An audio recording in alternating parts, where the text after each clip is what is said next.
इसी बीच राजस्थान कर्मचारी चयन बोर्ड के अध्यक्ष और सचिव एक ट्वीट करते हैं जिसमें सूचना सहायक भर्ती परीक्षा में जो आपत्ति लगाई गई थी छात्रों ने उस बुक के जो पेज में कुछ एडिटेड या उसमें वो फर्जी कुछ कर दिया था, फर्जीवाड़ा कर दिया। उसको लेकर काफी हंगामा मचा हुआ। राजस्थान कर्मचारी चयन बोर्ड कह रहा है कि हम इसमें ताबड़तोड़ कार्रवाई करेंगे, हम इसको बख्शेंगे नहीं, ये कैसे इन्होंने फर्जी कर दिया, ये अपराध की श्रेणी में आते हैं, हमारे बर्दाश्त नहीं होगी।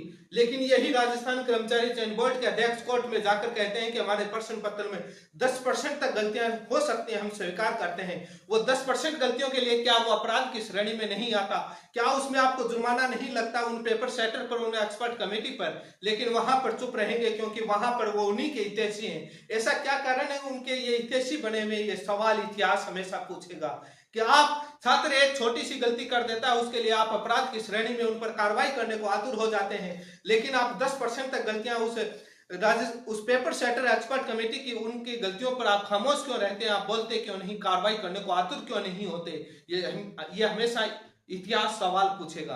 क्योंकि 10% गलती स्वीकार कैसे है राजस्थान कर्मचारी चयन बोर्ड को? आज राजस्थान का 14 लाख 20 लाख युवा बेरोजगार आपसे पूछ रहा है, क्या कर्मचारी चयन बोर्ड के अध्यक्ष जवाब देंगे? बिल्कुल भी नहीं देंगे, मौन धारण किए रहते हैं। एक्सपर्ट कमेटी का खेल, पेपर सेटर का खेल पूरी दुनिया जानती है। मैं राजस्थान कर्मचारी चयन बोर्ड के अधिकारियों और कर्मचारियों और अध्यक्ष साहब से पूछना चाहता हूं कि आप इसे एक छोटी सी गलती पर इतने आतुर तो हो गए और बहुत दिनों से लिख रहे हैं। मैंने भी लिखा था, मैंने कहा था कि एक बेरोजगार स्टूडेंट कितना पैसा खर्च करेगा, कितनी बुक खरीदेगा मार्केट से, और आप तो मांगते हैं कि ऑथराइज्ड बुक होने चाहिए, लेकिन आपकी एक्सपर्ट कमेटियां कौन सी मानती हैं? उस पर अपना कभी गिरबान में झांक कर देखेंगे कि अपने पेपर सेटर और एक्सपर्ट कमेटी कितनी ऑथराइज्ड बुक मानती है? एक बार एक्सपर्ट कमेटी का ओपिनियन आप पब्लिक डोमेन पर लाइए, तमाम भर्तियों का आईना दिखा देंगे गिरबान में झांक कर कि कितना आप जो हमसे मांगते कथनी और करनी में आपके कितना अंतर रहता है। ये इतिहास हमेशा सवाल पूछेगा।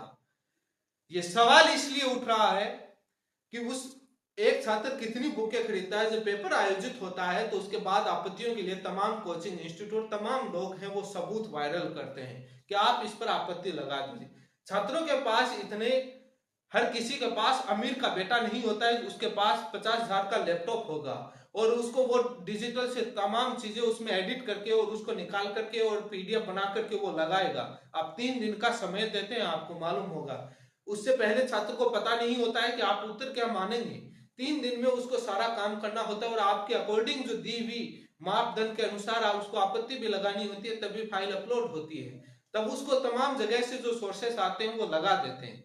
मैं ये नहीं मानता है कि इस छात्र की गलती नहीं है, गलती है, बट वो अपनी गलती स्वीकार कर लेगा, ध्यान रखेगा। ये कई बार हो जाता है, कोचिंग इंस्टीट्यूट वाले कर देते हैं, लेकिन हजारों आपत्तियां लगती हैं। वो एक्सपर्ट को भी तो ज्ञान होना चाहिए, वो भी तो इतना पढ़ा लिखा है। आप इस गलती पर इतने आतुर हो जाते हैं, कोई दिक्कत नहीं, लेकिन बेसिक कंप्यूटर अनुदेशक में क्या हुआ था? आईआईटी के प्रोफेसर फेल हो गए थे, एनआईटी के प्रोफेसर फेल हो गए थे, सीएसआईआर यूजीसी नेट के वैज्ञानिक फेल हो गए थे। उस समय के अध्यक्ष और सचिव क्या कर रहे थे? कौन है उसके लिए जिम्मेदार? क्या कार्रवाई करी? उसके बाद कोर्ट कमेटी गठित करने का आदेश देती है, उसके बाद कमेटी गठित होती है, वो उत्तर बदले जाते हैं। उन छात्रों के 10 लाख से ज्यादा रुपया खर्च हुआ था कोर्ट में। क्या वो बोर्ड उन छात्रों के 10 लाख रुपए देगा? क्या उन अपराध की श्रेणी मानते हुए और सजा और प्रावधान के साथ उन पेपर सेटर और एक्सपर्ट कमेटियों पर कार्रवाई करेगा? उनसे पैसा लेकर के उन छात्रों को देगा हर्जाने के रूप में कि आपका हमने इतना ज्यादा नुकसान किया, हम आपको हर्जाना देंगे? नहीं बोलेंगे। उनके हितैषी हैं। बेसिक कंप्यूटर ही क्यों बात करते हैं, आपके ग्राम सेवक भर्ती में हाईकोर्ट की सिंगल बेंच ने फैसला दिया, आप डबल बेंच में तो चले गए अध्यक्ष जी। राजस्थान कर्मचारी चयन बोर्ड डबल बेंच में तो चला गया। कोर्ट ने कहा कि जिस प्रश्न को उत्तर देकर आपने दिया है उसका सबूत तो लाइए। सबूत पेश नहीं कर पाई ये राजस्थान कर्मचारी चयन बोर्ड। मेरा चैलेंज है कि एक बार राजस्थान कर्मचारी चयन बोर्ड के अधिकारी, लीगल टीम उस हाईकोर्ट के फैसले को तो पढ़ लेते। इतना बेशरम नहीं होना चाहिए था, कम से कम एक बार फैसले को देखते कि कोर्ट ने किस बेसिस पर कहा है। जनता के टैक्स के पैसे से कोर्ट में केस लड़ते हैं आप, सरकार का पैसा है, जनता के टैक्स का पैसा है, आपकी जेब से नहीं लगा, इसलिए आप डबल बेंच में अपील कर देते हैं, गलतियों को स्वीकार नहीं करते। एक बार उसको पढ़िए। जो कमेटी ने कहा कि इसका आंसर ये है, उस आंसर को कोर्ट में सबूत के तौर पर पेश नहीं कर पाई, उस बुक का पेज नहीं दिखा पाई और आप डबल बेंच लेकर चले गए। कितना बेशरम बनोगे, इन छात्रों के लाखों रुपए खर्च करवाओगे।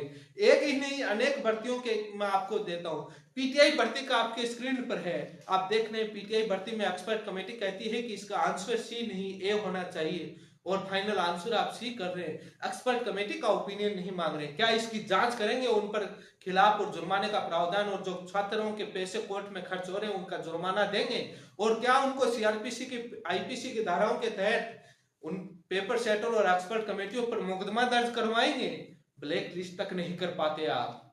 अब बात आती है इसके अलावा दूसरी भर्तियों पर। पशुधन सहायक भर्ती का माजरा तो पूरे राजस्थान ने देखा है। राजस्थान हाईकोर्ट खंडपीठ ने क्या कहा था चेयरमैन साहब और सचिव साहब, उस फैसले को आप पढ़ोगे बेरोजगारों के, आपकी तानाशाही को लेकर। उस राजस्थान कर्मचारी चयन बोर्ड के उस समय के अध्यक्ष और सचिव किस प्रकार से माफी मांग, उनके जो तरफ से जो वकील थे माफी मांग रहे थे, लेकिन आपकी जेब से कौन सा पैसा लग रहा था? आप तो पहुंच गए सुप्रीम कोर्ट, सुप्रीम कोर्ट से खारिज हो गए, आपके क्या जेब से पैसा लग रहा था? पहुंच गए रिव्यू पिटीशन लेकर, आपका अधिकार है, हम इसको बात को डिनाई नहीं कर रहे, लेकिन आखिर आपको मजबूर होकर उस फैसले को मानना पड़ा। उन छात्रों की जिंदगियां बर्बाद हो गई, आपकी गलतियों की वजह से उनको 12 महीने के बाद नौकरी से निकलना पड़ा। उसका जिम्मेदार कौन? जो उसके उनका मानसिक रूप से जो शोषण हुआ, और जो छात्र कोर्ट में लड़ रहे थे, लाखों रुपए खर्च हुए। क्या उन पेपर सेटर और एक्सपर्ट कमेटियों पर कार्रवाई करेंगे? आप पैसा देंगे, जुर्माना लगाएंगे, आईपीसी धाराओं पर आप अपराध की श्रेणी में मुकदमा दर्ज करें? कभी नहीं करेंगे, क्योंकि उनके आप हितैषी बने हुए। ये आलोचना नहीं, ये आपके सामने जीते जागते उदाहरण है, जिसको आप जीवित मक्खी के रूप में निकल रहे हैं। ये युवा कैसे बर्दाश्त करेगा? कम से कम आप इतना ट्विटर पर लिखते हैं, आप सजग हैं, तो कम से कम एक बार हाईकोर्ट के फैसले आप स्वयं पढ़िए। मुझे मालूम है कि आप पढ़े लिखे हैं, आप समझदार हैं, बहुत अच्छे इंसान हैं। कम से कम आप पढ़ करके यूज योर माइंड, और माइंड को अप्लाई कीजिए कि क्या प्रश्न था, कमेटी क्या कह रही है, छात्रों का क्या कहना है। लेकिन नहीं करेंगे, क्योंकि इनको तो सुर्खियों में आना है, सरकार को खुश करना है कि हम बहुत सही कर रहे हैं, छात्र हमारे साथ खिलवाड़ कर रहे हैं। इनको तो सुर्खियों में आना है, अखबार में बड़े बड़े अक्षरों में छपना है। वो कंप्यूटर अनुदेशक वाले आज भी लिख रहे हैं उन प्रश्नों के उत्तर। वो रीजनिंग का प्रश्न है, अध्यक्ष साहब एक बार आप तो कर्नल रहे और वो एक आरएस सचिव साहब रहे, आरएस अधिकारी हैं, आपने भी रीजनिंग सोल्व करी है, वाई आप क्यों कंप्यूटर एक्सपर्ट कमेटियों पर छोड़ रहे हैं? एक बार उस रीजनिंग वाले प्रश्न को सोल्व करके अपना सॉल्यूशन ट्विटर पर डालिए साहब, हम देखें कि एक्सपर्ट कमेटी गलत थी या आप सही है। ये तो रीजनिंग का प्रश्न है, इसमें एक्सपर्ट कमेटी क्या जरूरत? आप भी आरएस बनकर आए और आप भी लेफ्टिनेंट कर्नल या जो भी रहे आप रहे हैं, तो आप इतना तो कर ही सकते हैं। रीजनिंग का प्रश्न सामान्य, इसमें तो कोई टेक्नोलॉजी का प्रश्न नहीं है, लेकिन नहीं करके दिखाएंगे वो प्रश्न आप कभी भी, ये मुझे मालूम है। आप जीके का प्रश्न पूछते हैं, जिन जीके के प्रश्न को लेकर कोर्ट में जाते हैं, जो अन्य प्रश्न होते हैं, जब आपको इसका मालूम है, आप सामान्य ज्ञान के प्रश्न पूछते हैं, तो आपको सामान्य ज्ञान का नॉलेज रखते हैं। आप एक बार वो सवाल खुद ही पढ़ लिया करें कि छात्र क्या कह रहे हैं, छात्रों के सबूत क्या है। जवाब नहीं देंगे, मुझे मालूम है।